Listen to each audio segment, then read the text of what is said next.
Chapter 16. The Witness in Motion. 16.1. From Stillness to Movement.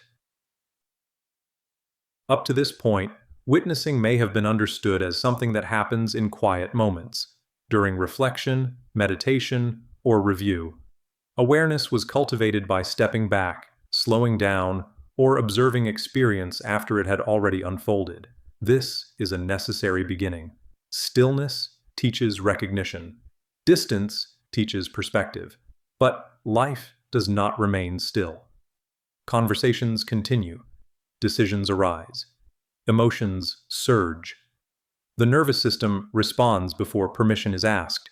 If awareness were only available after the moment has passed, it would remain an observer of life, rather than a participant within it. The witness in motion names the next stage of practice. Awareness that moves with experience rather than standing apart from it. This is not a heightened state. It does not require calm, silence, or emotional neutrality. It is awareness inside action, present while speaking, listening, choosing, reacting.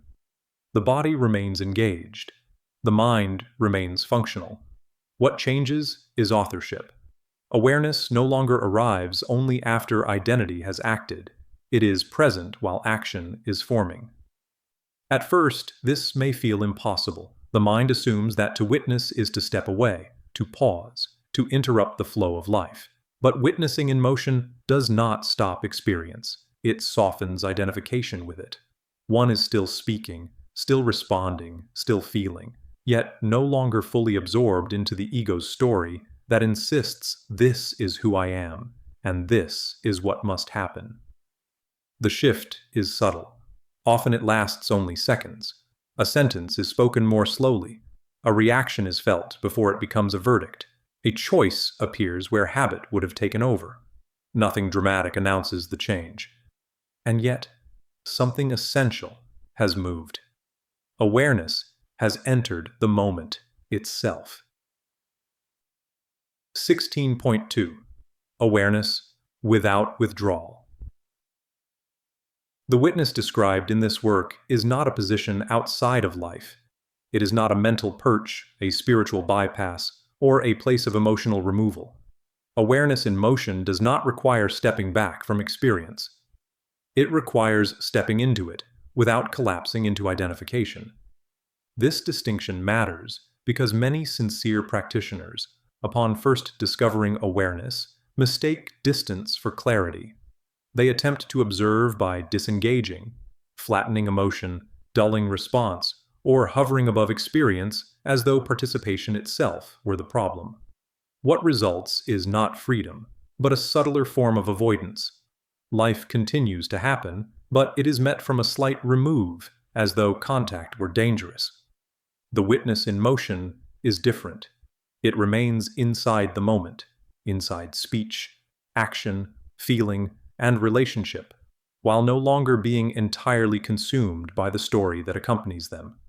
One is still engaged, still responsive, still human, yet something essential has shifted. Awareness is no longer lost inside the role it is playing. This is why withdrawal is not the goal of practice. Withdrawal breaks contact. Awareness strengthens it. When awareness is present without withdrawal, emotions are allowed to arise fully. Anger is felt without becoming accusation. Sadness is experienced without turning into identity. Excitement appears without demanding outcome. Fear registers in the body without immediately rewriting the future. Nothing is suppressed. Nothing is dramatized. Experience moves, but awareness stays. In this mode, the ego does not disappear. It continues to speak, decide, protect, and navigate. What changes is authorship. The ego's interpretations are no longer automatically believed. Its urgency is felt, but not obeyed. Its narratives arise, but are no longer confused with truth. If truth is like the sun, then the ego's identities and stories are like clouds passing through the sky. They do not alter the sunlight, nor can they extinguish it. Truth has not vanished, and cannot vanish. What changes is not the light itself, but our orientation to it. Practice, then, is not about rejecting the clouds or relinquishing the ego. It is about keeping the ego attuned to what it cannot generate on its own. The ego continues to interpret events, assess situations, and propose responses, but it no longer governs in isolation. Awareness retains authorship. Actions and reactions in the physical world are chosen consciously rather than handed over to the ego's fear-based or incomplete interpretations. At times, the ego's view will coincide with truth. This is not a problem. The ego is not evil, nor is it inherently wrong. It is simply limited. It operates within time, memory, and conditioning. It does not have direct access to truth, as awareness does. When authorship is remembered, the ego becomes a tool rather than a ruler, useful, responsive, and subordinate to a wider knowing. Practicing awareness, then, is not about fighting the clouds or demanding clear skies. It is about remembering again and again that what we are seeking has never stopped shining. The task is not to create truth, but to stop mistaking obscuration for absence. This is what allows awareness to remain active during conversation, conflict, and choice, rather than only during silence or reflection. The witness does not wait for stillness to appear. It learns, often gradually and through deliberate practice, to remain present within movement. In the beginning, this kind of simultaneity must be remembered and invoked consciously. Over time, it becomes increasingly natural. Practically, it often appears as a subtle doubling of awareness. While speaking, one notices tone. While reacting, one notices tension. While deciding, one notices pressure. These notices do not interrupt action, they accompany it. The moment continues, but it is no longer opaque. Importantly, awareness without withdrawal preserves responsibility. Because one remains engaged, consequences are still felt. Relationships still matter. Words still land. There is no escape into detachment. The witness does not exempt the practitioner from accountability. It refines it. This is the foundation for ethical action that is not rule-based, but perception-based. When awareness is present inside action, response becomes more accurate, not because it is slower, but because it is less hijacked. Over time, this way of witnessing feels less like effort and more like posture. Awareness learns that it does not need to retreat in order to see. It can remain upright, involved, and responsive, while no longer mistaking the momentary role for the totality of the self. This is the beginning of freedom in motion. 16.3. From deliberate pause to natural space. In the beginning, the witness does not appear spontaneously. It must be remembered. For most practitioners, awareness does not quietly insert itself between impulse and reaction.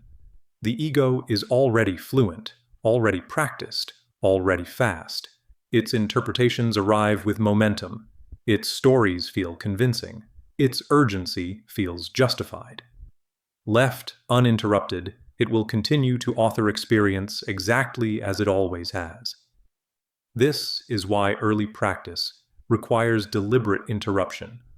One must actively remind oneself to pause, to observe, to remember what one is attempting to do here. In the beginning, this does not happen on its own. The ego's momentum is simply too strong. Its interpretations arrive quickly, wrapped in emotional certainty, already justified by past experience and reinforced by habit. Without interruption, reaction follows reaction, and the day proceeds exactly as it always has. So the practitioner learns to intervene, not gracefully at first, and not subtly. The pause is intentional. Sometimes it is almost mechanical. One feels the surge of irritation, judgment, or fear rising, and inwardly says, "Stop, wait. Don't answer yet."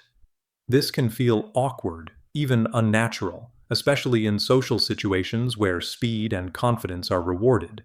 But this awkwardness is not a sign of failure. It is the sensation of a new posture being learned from a new alignment, one pointing towards the truth. At this stage, remembrance must often be explicit. The practitioner may consciously recall and repeat the larger framework that this work rests upon. This person is not simply an obstacle, an annoyance, or a threat. This person is another incarnated self. And more radically, this person is not separate from me in the way my reaction insists. In the language of reincarnation, this remembrance becomes very specific. I have been this person before, not metaphorically, literally. I have lived lives in which I was impatient, defensive, loud, distracted, insecure, aggressive, careless, domineering, needy, fearful, or blind to the effects of my actions. I have lived lives in which I caused irritation or harm without intending to. I have lived lives in which I was judged harshly from the outside while struggling internally in ways no one could see. And if consciousness continues beyond this life, as this work assumes, I may yet live lives in which I will again occupy the very position I am now condemning. This remembrance is not meant to excuse behavior or deny impact. It is meant to dissolve the illusion of moral distance. The ego thrives on distance. It stabilizes itself by imagining a firm boundary between who I am and who you are, between my reasons and your faults. Reincarnational remembrance collapses that distance. It does not say, what they are doing is fine. It says, what they are doing is human and not alien to me. In the vernacular of the day, been there, done that. Learning to remember this does not happen by accident. For the beginner, it requires deliberate reinforcement, reminding oneself of these truths early in the day and returning to them repeatedly as daily life unfolds. Repetition is not redundancy, it is training. The more often this orientation is recalled, the less likely it is to be lost in the heat of interaction, especially when something has gone wrong. Throughout the day, the guiding question is not who is right, or what should they have done, but a quieter and more demanding one. Am I being the best version of myself that I am capable of being in this moment? This question does not absolve others of responsibility. It restores our own. This becomes especially important in one-sided interactions, moments where the other person is not even engaged with us, yet our inner world is activated. Someone cuts us off in traffic. A coworker speaks in a tone we interpret as dismissive. A stranger's behavior violates an unspoken expectation. In these moments, the ego often projects intent instantly. They are rude. They are selfish. They are disrespecting me on purpose. Fear follows quickly. Fear of being diminished, ignored, threatened, or made invisible. Emotion surges. Judgment hardens. Here, deliberate pause is everything. The practitioner stops, not the situation, but the story. The body is already activated. That may not change immediately. The irritation is still felt. The adrenaline may still be present, but instead of letting the ego complete its narrative, awareness intervenes. I do not actually know their intention. I am reacting to what I think this says about me. I am interpreting from fear. And again, remembrance is invoked, not abstractly, but personally. I have driven rudely, distracted, or in a hurry. I have spoken sharply when overwhelmed. I have failed to notice the impact of my actions or mood on others. I have been the person someone else silently judged while knowing nothing about my circumstances.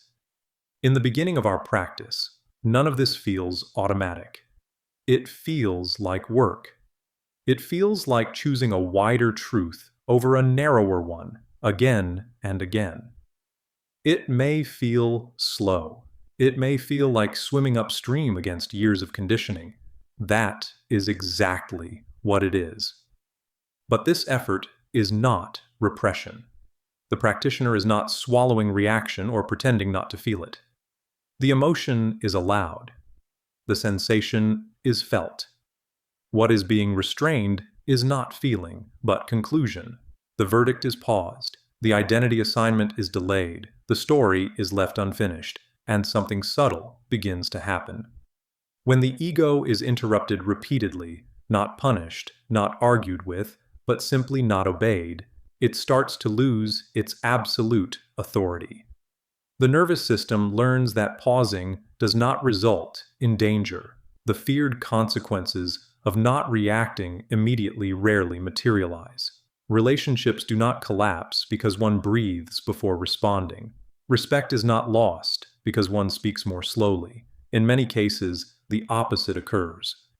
Gradually, remembrance becomes less verbal and more embodied. What began as an explicit reminder, "This could have been me on the other side of the interaction," starts to register as a felt recognition. The boundary between self and other softens just enough for compassion to enter, not as a moral demand, but as an accurate perception. Fear loosens. The reaction does not vanish, but it no longer monopolizes the field. For most people, only much later does this pause begin to feel spontaneous. Only after it has been practiced deliberately hundreds or thousands of times does it begin to appear on its own, as a natural space rather than a forced interruption. But it is important that the reader understands this clearly. The automatic pause is built out of deliberate ones. There is no shortcut around this stage. This is not a failure of awareness. It is how awareness learns to live inside time. And it is here, in these clumsy, intentional pauses, remembering who we are, remembering who the other might be, remembering that fear is not truth, that the witness in motion is born. At this stage, the pause is conscious because it has to be. Awareness is learning to stand its ground against a pattern that has dominated for years, often decades.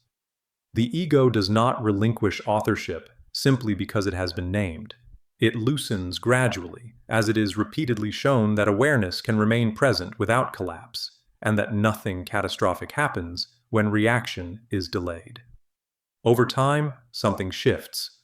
As this deliberate pause is practiced again and again, sometimes remembered in time, sometimes remembered too late, sometimes forgotten entirely, a new capacity begins to form. Awareness starts to recognize familiar signals earlier. The tightening before defensiveness, the rush before judgment, the heat before anger, the hollowing before withdrawal. The pause no longer has to be inserted after the fact. It begins to arise during the moment itself. This is where the witness becomes mobile. The space between impulse and expression grows, not dramatically, not always noticeably, but reliably. What was once a full emotional takeover becomes a partial one. What once felt inevitable begins to feel optional.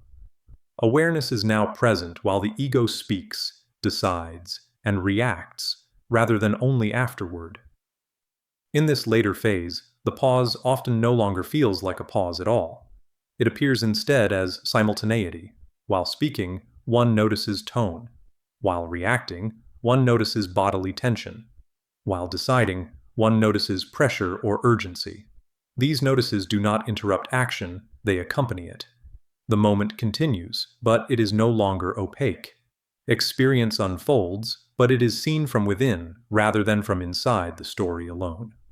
The result is not a prize for good practice, but a quiet transformation in how one lives. Without trying to improve the self, one begins to inhabit it more fully. Responses become less reactive, more grounded. What we call a better human is simply a human being who is less lost inside fear and story.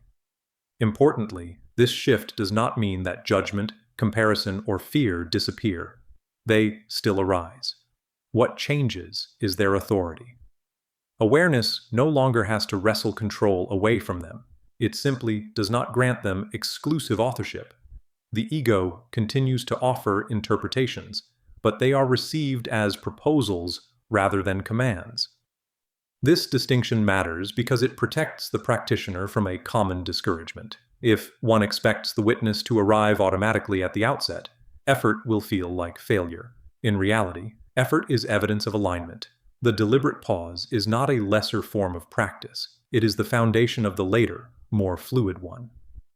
Eventually, as awareness becomes more stable in motion, the pause grows quieter. It may register only as a slight hesitation, a breath, a softening, a widening of perspective. The practitioner may not even label it as a pause anymore. It simply feels like having room. But this room was built, patiently, imperfectly, repeatedly, by choosing again and again to remember before reacting. And when remembrance comes late, or not at all, practice does not reset.